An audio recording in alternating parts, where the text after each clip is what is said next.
colours shaping our homes in 2026 reflect how colour quietly influences our emotions, our thinking and our sense of comfort at home.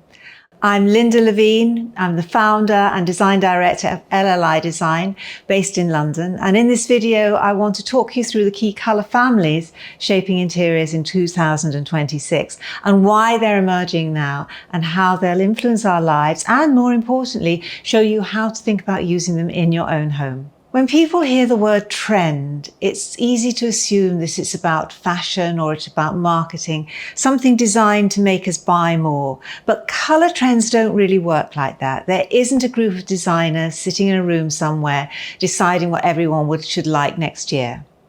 What we're actually seeing is a collective, very human response to how the world feels and how we want our homes to support us. Right now, life feels very uncertain. It feels fast, it feels digital, and at times overwhelming and very, very scary. So our instinctive response is to turn inwards to create homes that feel warmer and calmer and more emotionally supportive. Spaces that feel cocooning, grounding, and safe and soulful. And colour is one of the clearest ways we see that shift happening. For 2026, we're seeing interiors becoming warmer and more layered with texture and tactile materials taking priority over flat, minimal finishes. It's about creating spaces that feel supportive rather than stark. And today I'm going to talk you through the 5 key colour families shaping interiors in 2026, why they're emerging now and how they will show up in real homes. First up, warm, earthy browns. Warm, earthy browns are one of the biggest shifts we're going to see for 2026. These tones are quietly replacing the cool greys that have dominated interiors for the last decade. There's a strong link to nature here, which feel like a response to the tech-heavy, screen-led world that we're all living in. Brown is becoming the new neutral. Not as a bold statement on its own necessarily, but through materials, through furniture, through joinery, and warmer finishes, such as richer toned woods, softer fabrics, and age-patinated metals. At the same time, we're seeing a very gentle move away from those very pale Scandinavian-style woods towards deeper, richer timbers and softer, warmer neutrals. Even if you think you don't like brown, it doesn't always show up as an obvious colour. The shift might be that you're drawn towards a very soft, pale neutral with a brown base that suddenly feels comfortable.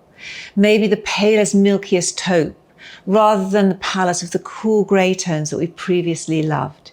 You'll see these warmer tones emerging through timber flooring or in furniture, woods like walnut, mahogany, or a rich cherry, which just might make it more accessible and more acceptable to you. The second trend colour for 2026 are the greens, olives, and any colours in a botanically inspired palette. All the green tones continue to grow in importance for 2026. These colours feel grounding and reassuring, and they also reflect a desire to reconnect with nature. You'll see green appearing not just in paint, but in wallpapers, in tiles, in fabrics, and soft furnishings. It's one of the easiest ways to bring calm into a home without relying entirely on neutrals. Next up are powder blues and dusty slate. Blues haven't disappeared, they've just got a bit softer. For 2026, we're moving away from strong, bold navies and towards hazier, more atmospheric blues and dusty slate tones. These colours feel calm and sophisticated, without the heaviness of the darker blues we've seen previously. They work particularly well when paired with materials in the brown spectrum, so think timber, think leather and textured fabrics, which help to soften the blue further and give any space a more comfortable, lived-in feel, rather than something that's cool, crisp or clinical as we've previously been attracted to. Terracotta and clay tones are another key part of the 2026 palette. You'll notice sun-baked influences from the Mediterranean and desert landscapes. These aren't the strong, burnt orange terracottas we've seen in the past. For 2026, they're much softer, dustier, chalkier, and much more nuanced. These colours are earthy and they're grounding, and they feel human and crafted because they're rooted in materials that are shaped by hand. They're often not solid colours, but have subtle variations and textures, rather than a flat, uniform colour. Again, this is a very direct response to our digital fatigue. They bring warmth and character without overwhelming a space. We're also seeing a clear shift towards warmer neutrals.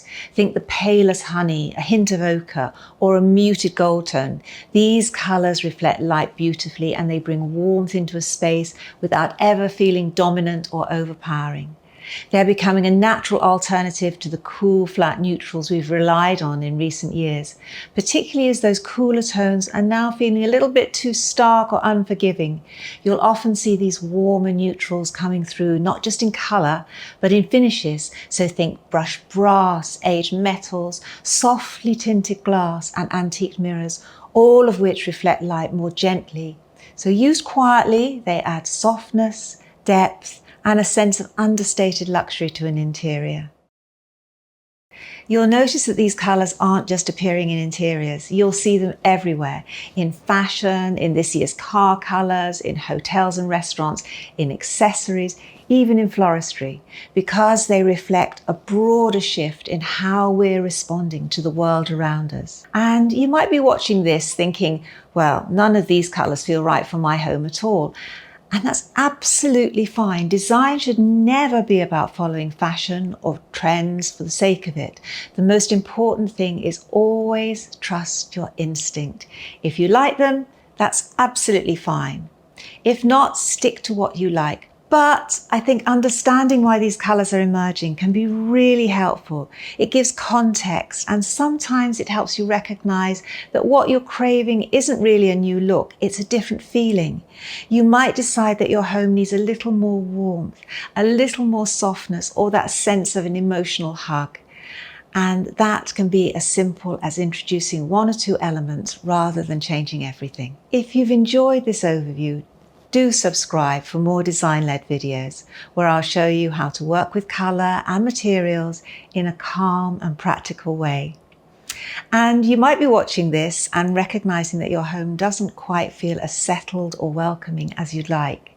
Not because you've made bad choices, but because it's hard to see how everything fits together. And understanding why colours are shifting can sometimes help clarify what's been missing and why certain spaces no longer feel quite right. If you'd like more structured guidance on bringing colour, materials and finishes together, I do cover that process in my LLI Design mini course. It's a short, focused course designed to help you build confidence and make calm, considered decisions about your home without it feeling like a big time commitment. You'll find the details in the description below.